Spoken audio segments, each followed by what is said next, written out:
हाँ, तो इस वक्त हमारी मौजूदगी जो है बता दें सेंट जॉन्स स्कूल राजापुर बाजार में है और यहाँ पे माननीय गोपालगंज के एमएलसी सह कारा सुधार समिति के अध्यक्ष यानी कि माननीय राजीव कुमार उर्फ गप्पू बाबू हैं। इनका स्वागत करेंगे और फिर इनसे चर्चा करेंगे। बहुत बहुत स्वागत है सर। बहुत बहुत धन्यवाद आपका।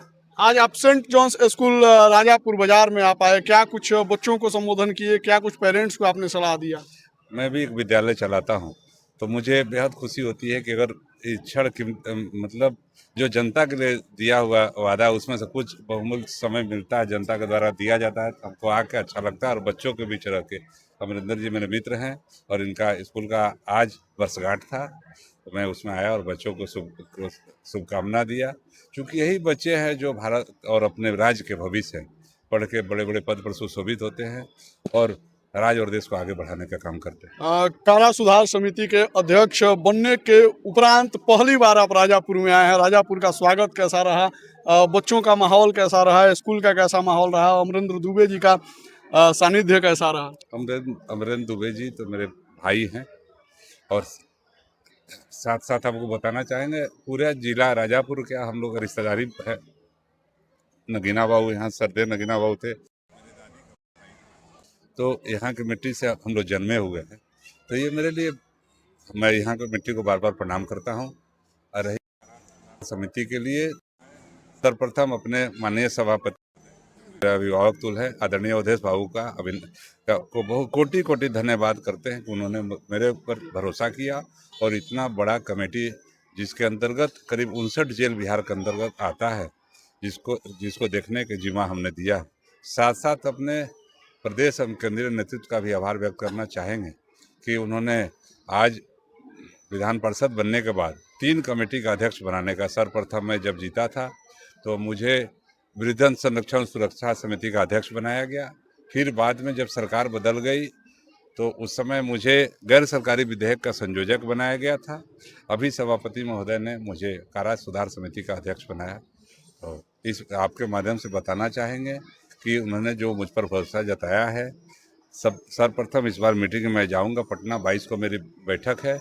मैं वहाँ एक चीज़ जरूर करूँगा कि जो भी भाई मेरे वहाँ गए हैं, जो बहनें गई हैं पीड़ित, चाहे जिस भी कारण से गए हैं, वो अपने परिवार से अलग हैं, तो उनका बेहतर जीवन हो, आगे निकल के आए तो एक बेहतर नागरिक के रूप में रहें। तो मैं वहाँ एक चीज़ जरूर करूँगा, सरकार को मैं प्रपोजल भेजूँगा कि हर जेल में एक इग्नू का सेंटर खोला जाए ताकि लोग साक्षर हो सके और समाज के मुख्य धारा में जुड़ सके। आपको ध्यान होगा माननीय गृह मंत्री जी ने, देश के यशस्वी माननीय गृह मंत्री जी ने नक्सलवाद को ख़त्म करने का जो उन्होंने बीड़ा उठाया था, आज उस अंतिम कगार पे खड़ा है। आज देश विकास की तरफ चल पड़ा है। भारत आज विश्व गुरु बनने के राह पे चल पड़ा है। माननीय प्रधानमंत्री जी आज जो हमारे देश की जनसंख्या जल 145 करोड़ के करीब है, उसको उन्होंने अवसर के रूप में देखा। जो मेरे हुनरमंद भाई बंधु जो देश विदेश में बेहतर सेवा देते थे और वहाँ के इकोनॉमी को मजबूत करते थे, आज प्रधानमंत्री जी ने अपने भारत में विदेश के लोगों को बुलाने का काम किया। आप मेरे यहाँ शरणत लगाओ और मेरे लोग उसमें सेवा देंगे। तो वैसी मेरी कामना है कि मेरा समाज मजबूत हो और जेल में जो भाई मेरे हैं उनको जो सरकार द्वारा सुविधा दिया जा रहा है उन तक पहुँचे, वहाँ रोजगार के अवसर भी सिखाए जाते हैं, उसको सुचारू रूप से चल रहा है कि इन सब चीज़ों का ध्यान रखें और मिलकर काम करेंगे।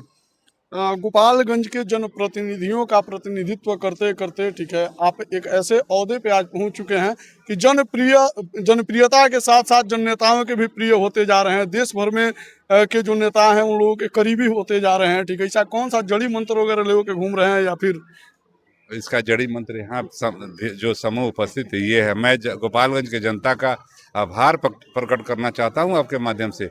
जो एनडीए के झोली में 6 का 6 विधानसभा देने का कार्य किया, 1 लोकसभा देने का कार्य किया, 1 विधान परिषद देने का कार्य किया, सरकार ने 1 राज्यसभा सांसद देने का कार्य किया, जनक राम जी के रूप में 1 विधान परिषद देने का कार्य किया।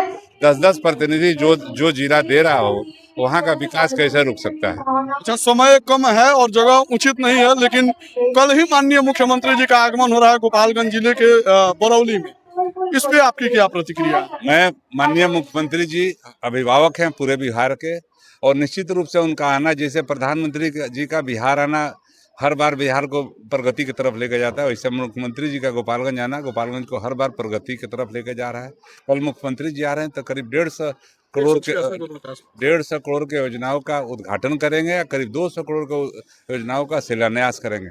कल माननीय मुख्यमंत्री जी से हम लोग एक विश्वविद्यालय का पुनः मांग करेंगे, चूँकि आपको बताना चाहेंगे कि गोपालगंज बिहार यूनिवर्सिटी से जयप्रकाश यूनिवर्सिटी को अलग हुए लगभग 35 वर्ष हो गया और विद्यार्थियों का तादाद 100 गुना से ज़्यादा बढ़ गया है। तो गोपालगंज और बेतिया को मिला के एक जादवपुर में यूनिवर्सिटी खोले जो दोनों जिलों के बीच में रहो, जिले के विकास में रहे, और साथ साथ एक इंडस्ट्रियल पार्क के लिए लगातार हम लोग मांग कर रहे थे। बिहार सरकार इंडस्ट्री मिनिस्टर से जिला पदाधिकारी महोदय का भी मैं आभार व्यक्त करना चाहता हूँ कि रामपुर टेंगराही पंचायत में और वहाँ से 2-3 पंचायत के अंदर 29 एकड़ जमीन चिन्हित करके इंडस्ट्रियल हब के लिए सरकार को भेज दिया गया। अगर यहाँ उद्योग स्थापित होता है तो बिहार का सबसे बड़ा उद्योग होगा और केंद्र बनेगा, उसमें करीब 10 लाख से ज़्यादा लोग प्रत्यक्ष रूप से रोजगार सृजित होगा। बहुत बहुत धन्यवाद सर। हमारे साथ माननीय एमएलसी और सह कारा सुधार समिति के अध्यक्ष यानी कि माननीय गप्पू बाबू थे, और साथ ही साथ आप